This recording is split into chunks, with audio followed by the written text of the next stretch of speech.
Okay, I bet you're wondering why you're listening to a random shirtless guy on the internet with a camera. Let me just tell you my story. My mum is a really argumentative person, as in she really tried to find little things to start arguments, no matter what it is. And I'll say this to her at times as well, where it's like you always try to find something, you always have something to say. So anytime I get into conflict with her, I kind of just expect friction, I expect an argument. So I'm driving back home after dropping my girlfriend off back home. Yeah, I'm not fucking lonely like you guys.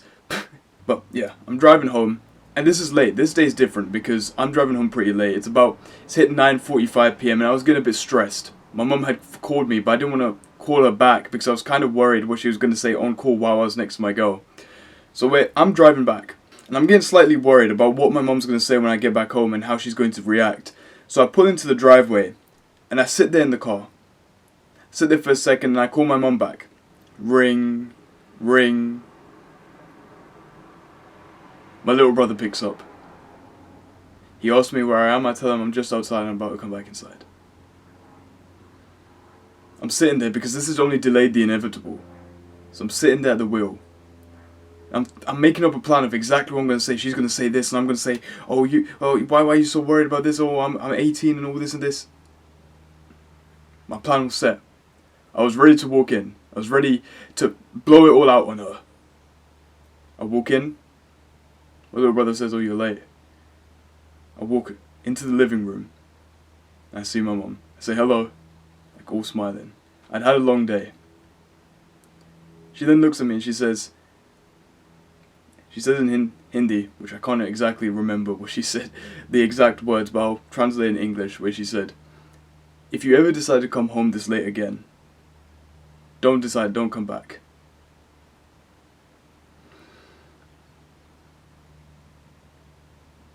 And my mind was rushing. I could have said this, I could have replied with a snarky comment. That's what I would have usually done.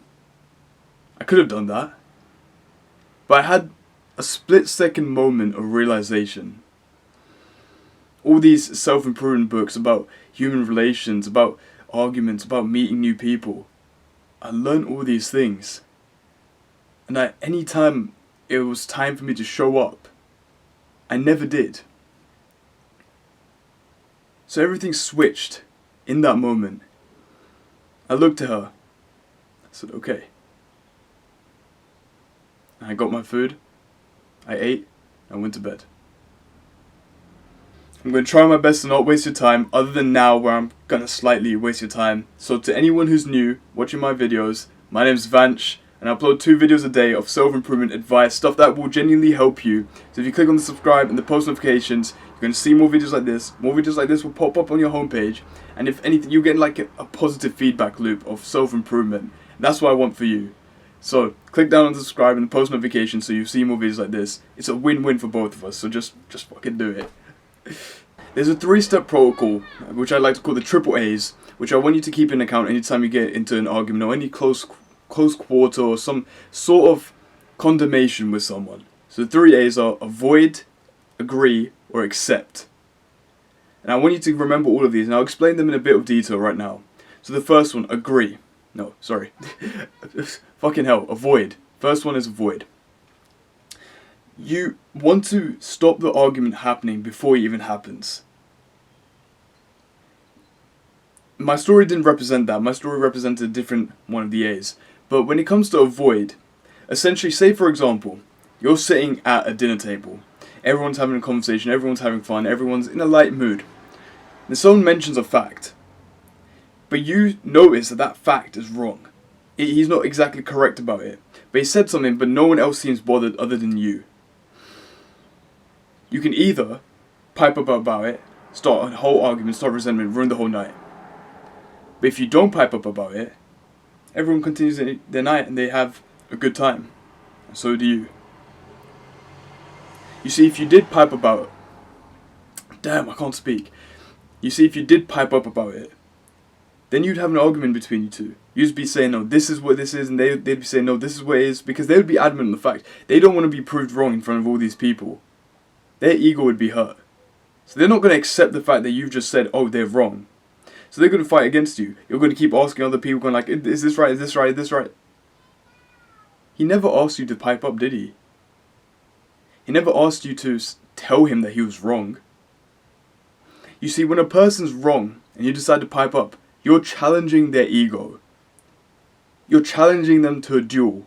You're challenging them to the argument. And most of the time, people are going to respond because they don't want their egos to be hurt. So your best way to solve or stop these arguments from even happening is to avoid them in the first place. I think Bruce Lee had a line, something along it, as... Actually, it wasn't even Bruce Lee. I can't lie, I was not cooking. Bruce Lee had that line where it's like, I fear the person who practices a punch 1,000 times than someone who knows 1,000 punches. That is completely unrelated. Okay, we're moving on to the next A. Next A, agree, right? I tell this to a lot of people, and I feel like this is something that I need to learn myself in a lot more detail than I do at the moment. Because it's hard to notice in this scenario and then just be like, okay, I need to agree. Essentially, when someone insults you, when you get in an argument about something, and they start insulting you in this argument, they're saying certain things where the argument is caused between both of you. We can take the dinner scenario, for example, where if they've said that this certain thing is the case, and say the argument started, if they say this certain thing is the case, and you know they're wrong, eventually, they will find out they're wrong. That's what you have to keep in mind. Eventually, they'll find out they're wrong. At some point.